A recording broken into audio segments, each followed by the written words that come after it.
Sir నమస్తే sir. నమస్తే.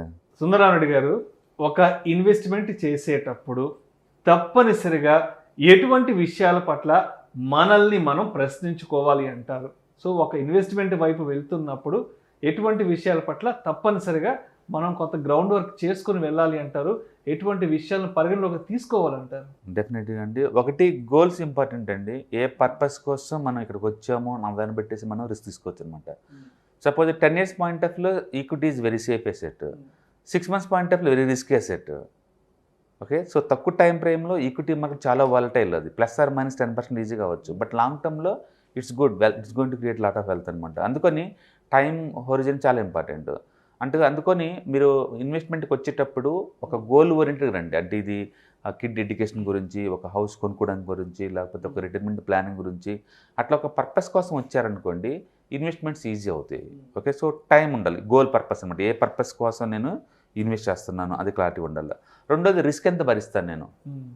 Okay, equity మార్కెట్లో ఒక స్టాక్ గ్యాప్ డౌన్తో 10% ఓపెన్ అవుతుంది రేపు మార్నింగే. నీకు అంత రిస్క్ భరించేది లాగుంటేనే ఈక్విటీ జోలండి, సింగిల్ స్టాక్ జోలు. నా స్టాక్స్ పాడు అనుకోవడానికి వీలేదు, ఎవరికి వాళ్ళు అలానే అనుకుంటారు. స్టాక్ మార్కెట్లో 3700 కంపెనీస్ లైవ్లోకి వస్తాయి ఒకసారి మార్కెట్ ఓపెన్ కాగానే. అందులో ఈజీగా ఒక 20 పడిపోతుంది -20కి. అవి ఏ 20 పడితే మనకే తెలియదు. మంచి మంచి కంపెనీస్ అనుకుని అవి కూడా పడతాయి. రీసెంట్గా ఇన్ఫోసిస్ పడింది కదా, బ్యాడ్ రిజల్ట్ వచ్చింది, ఆ స్టాక్ -10 పడింది. నిన్న సాఫ్టెక్ అది కూడా ఒకటి పడిపోయింది, డైరెక్ట్గా -10% వెళ్ళిపోయింది. అందుకని ఈక్విటీ మార్కెట్లో స్టాక్స్ వాలటాలిటీ ఉంటుంది. అందుకని అది ఈజీగా 10% కూడా పడవచ్చు సింగిల్ డేకే. అందుకని రిస్క్ టాలరెన్స్ ఉందా లేదు చూసుకోండి.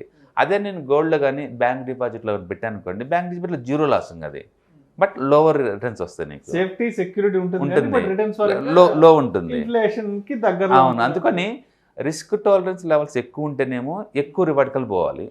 రిస్క్ టాలరెన్స్ లేనప్పుడు తక్కువ రివార్డ్ వచ్చే బ్యాంక్ డిపాజిట్స్ గోల్డ్కి వెళ్ళిపోవచ్చు అనమాట. అందుకని పర్సనాలిటీ డజంట్ మ్యాటర్ ఇక్కడ. సో రిస్క్ టాలరెన్స్ లెవెల్ చూసుకోవాలి. మూడోది, ఒకవేళ ఎసెట్ క్లాస్ నేను పెట్టిన 0 అయిపోతే నెక్స్ట్ ఏంటి అన్న ఆన్సర్ కావాలి నీకు.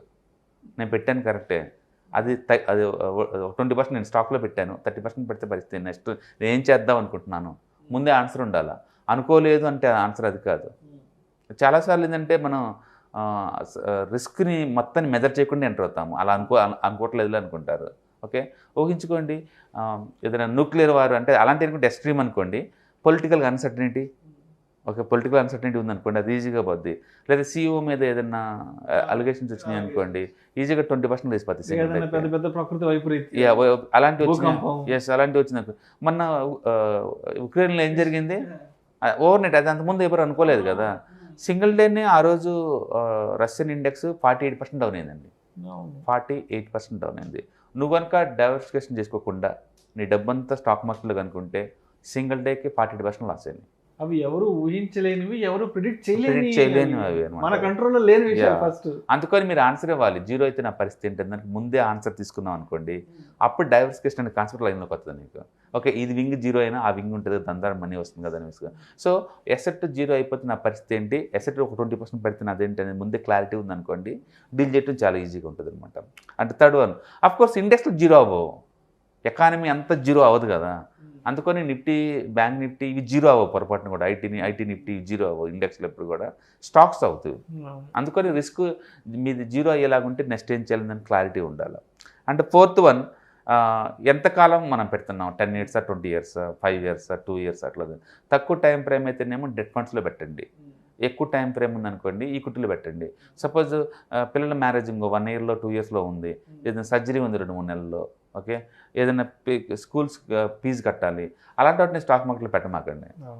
2-3 months టైంలో ఏది స్టాక్ మార్కెట్ జొలిపోమాకండి. అందుకని డిస్పోజల్ ఇన్కము లేదా లాంగ్ టర్మ్ టైం ఫ్రేమ్ కోసం పెట్టండి. షార్టర్ టైం ఫ్రేమ్ కోసం పొరపాటు కూడా ఈక్విటీ మార్కెట్ని పెయిట్ చేయమాకండి, పెట్టమాకండి. ఎందుకంటే ఇది volatility asset class. Health surgery కోసం పెట్టిన డబ్బు దీంట్లో పెట్టారనుకోండి, మార్కెట్ డౌన్ ట్రెండ్ స్టార్ట్ అయింది అనుకోండి, ఈజీగా స్టక్ అయిపోతారు. స్కూల్ ఫీజు మీద ఎక్స్పెరిమెంట్ అసలు అలాంటి ఎక్స్పెరిమెంట్ చేయకూడదు. అంటే ఇది లాంగ్ టర్మ్. ఈక్విటీకి వచ్చామంటే ఈ డబ్బు నాకు అవసరం లేదు, ఒక 5 years తర్వాత, ఒక 15-20 years తర్వాత పిల్లల పెళ్లికి, అట్లా 15 years తర్వాత పిల్లల పై చదువులకి. అవును, ఇట్లా అనమాట. అండ్ ఐదోది ఏంటంటే, దీని అసలు ఎప్పుడు నేను అమ్మాలి, ఎప్పుడు కొనాలి, ఓకే, ఎంత వస్తే నేను అమ్ముదాం అనుకున్నాను. మనం ఎంత మంచి మ్యూచువల్ ఫండ్ అయినా సరే ఇన్ టైంలో మనం బుక్ చేసుకోలేదు అనుకోండి, రేట్ ఆఫ్ రిటర్న్ తగ్గిపోద్ది ఆటోమేటిక్గా. Suppose small cap mutual funds ఉన్నాయి అనుకోండి, అవి సిఏజిఆర్ ఒక 25-30 వచ్చినప్పుడు నువ్వు బుక్ చేసుకోలేదు అనుకోండి, మళ్ళీ మార్కెట్ వాటికి మళ్ళీ బ్యాక్ వచ్చేస్తాయి. ఈక్విటీ మార్కెట్లో ఏంటంటే 20% నిఫ్టీ పట్టడం అనేది ఎవ్రీ ఇయర్ మామూలు విషయం అది. అండ్ 10 ఏళ్ళకి ఒకసారి 60% పట్టడం అనేది మామూలు విషయం. మనం అంతే కలకుండా కూర్చున్నాం అనుకోండి, అది పడ్డప్పుడు ఎక్కువ లాస్ అవుతూ ఉంటాం కాబట్టి అప్పుడప్పుడు కొంత ప్రాఫిట్ బుక్ చేస్తూ ఉన్నాం అనుకోండి, అప్పుడేంటంటే ఆ డబ్బుని తీసుకెళ్ళి వేరే అసెట్ క్లాస్లో పెట్టుకోవచ్చు. ఓకే, స్టాక్ మార్కెట్ ట్రేడర్స్ ఏం చేస్తారంటే రెసిస్టెంట్ దగ్గర రాగానే దాన్ని అమ్మేస్తుంటారు, మళ్ళీ సపోర్ట్ దగ్గర రాగానే రీఎంట్రీ చేస్తూ ఉంటారు అనమాట. అట్లా ట్రేడింగ్లో వాళ్ళు ఏంటంటే పొజిషన్ ట్రేడింగ్ చేసుకుంటూ పోతుంటారు. ఈవెన్ మ్యూచువల్ ఫండ్లో కూడా బై అండ్ టార్గెట్ లాగా చేయకుండా, ఓకే, దాని కనుక ఇయర్లీ ఒకసారి రివ్యూ చేసుకుంటూ పర్ఫార్మెన్స్ బాగుంటేనే కంటిన్యూ చేసుకుంటూ, పర్ఫార్మెన్స్ లేనప్పుడు దాన్ని పాస్ చేసి మళ్ళీ మంచి పర్ఫార్మెన్స్ ఉన్నట్టు జంప్ చేయాలి. అంతేగాని బై అండ్ టార్గెట్ ఒకసారి చేసి నేను జీవితకాలం నేను నిద్రపోతానంటే కుదరదు. అలాంటి అసెట్లు ఇవి ఉండవు కూడా. యూ హ్యావ్ టు మేనేజ్ అనమాట.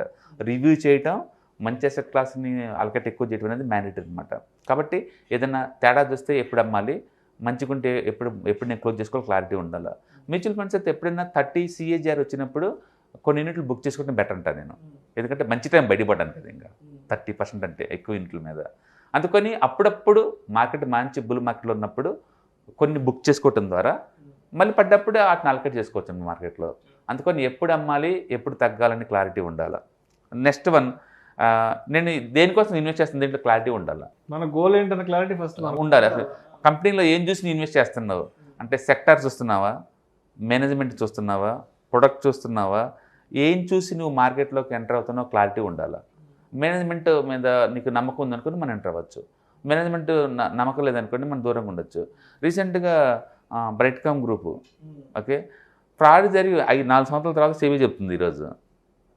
దాంట్లో ఫ్రాడ్ జరిగింది, 2019లో ఫ్రాడ్ జరిగింది. వాళ్ళు అకౌంట్స్లో 1000 కోట్లు ప్రాఫిట్ వచ్చినట్టు చూపించారు, లేని ప్రాఫిట్లు అని చెప్పారు.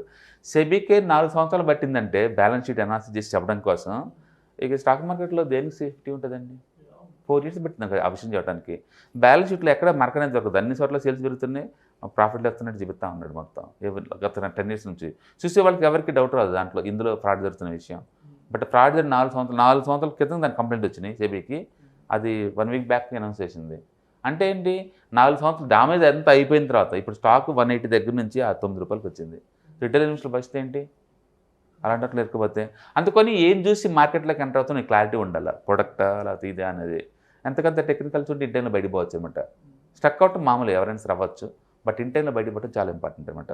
అలాగే డైవర్సిఫై చేసినా లేదా, అచ్చం ఈక్విటీలో కాకుండా మిగతా అసెట్ క్లాస్, రియల్ ఎస్టేట్ కావచ్చు, గోల్డ్ కావచ్చు, డెట్ కావచ్చు, బిజినెస్ కావచ్చు, ఏదైనా కావచ్చు, ఒక దాంట్లో కూర్చోకుండా మిగతా అన్ని అసెట్ క్లాస్కి డైవర్సిఫై చేసామనుకోండి రిస్క్ మినిమైజ్ అవుతుంది అనమాట.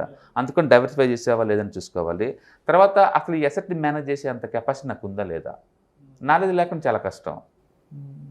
బేసికల్గా ఎంత చిన్నోళ్ళకైనా సరే, పీటర్ నుంచి ఎప్పుడో చెప్పాడు ఆయన బుక్స్లో, సామాన్యులు కూడా ఫండమెంటల్స్ని బీట్ చేయొచ్చు.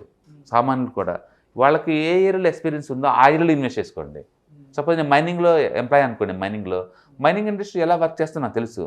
అందుకని మైనింగ్ ఇండస్ట్రీ ఎప్పుడైతే మెటీరియల్ కాస్ట్ బాగా పెరిగి ఉంటుందో ఆ టైంలో నేను ఇన్వెస్ట్ చేశాను అనుకోండి, వాటికి ఎక్కువ లాభాలు వస్తాయి కంపెనీలకు ఆ టైంలో. అలాగే ఒక అగ్రికల్చర్ అనుకోండి, ఈ సంవత్సరం పంటలు బాగా పండుతాయి అనిపించింది అనుకోండి, వాళ్ళు చూసుకోవచ్చు మిర్చి రేట్లు బాగా పీక్ లెవెల్ ఎప్పుడు ఉంటే తక్కువ ఉంటే వాళ్ళకి బాగా తెలుస్తుంది. అట్లా ఆ రేట్లు కనుక ఎప్పుడు ఎక్కడ ఉంటే వాళ్ళకి ఐడియా ఉంటుంది కాబట్టి ఆ ఇండస్ట్రీలో వర్క్ చేసే వాళ్ళకి, వాళ్ళ ఇండస్ట్రీలో వాళ్ళు ఇన్వెస్ట్ చేశారనుకోండి, వాళ్ళు ఫండమెంటల్గా బీట్ చేస్తారు ఆ యొక్క ఇండస్ట్రీలో. అందుకని ఐటీ ఎంప్లాయ్కి ఐటీ ఇండస్ట్రీ ఎలా ఉండబోతుందో కత్తుకుత ఐడియా ఉంటుంది. ఎందుకంటే వేరే ఇండస్ట్రీ గురించి ఐడియా లేకపోవచ్చు, బట్ ఆ ఏరియాలో ఈజీగా ఫండమెంటల్ని బీట్ చేస్తారు.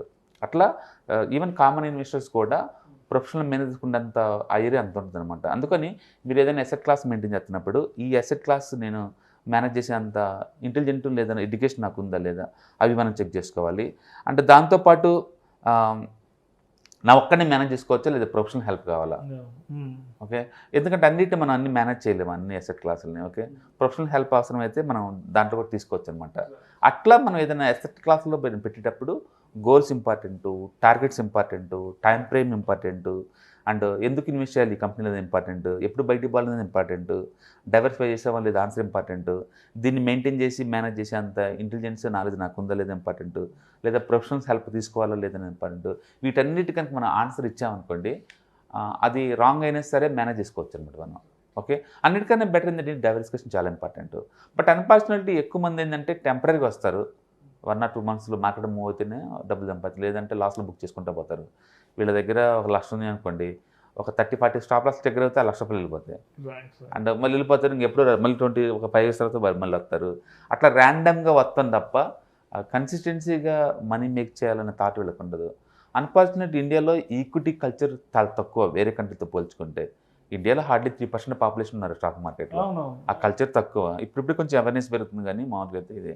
సో బట్ ఇప్పుడు వచ్చి ఇంటెలిజెన్స్ చాలా బెస్ట్. ఎందుకంటే ఒక మ్యూచువల్ ఫండ్లు ఇప్పుడు రీసెంట్గా 14,000 కోట్లు పంప్ చేశారు 1 మంత్లో ఎస్ఐపి రూట్లో.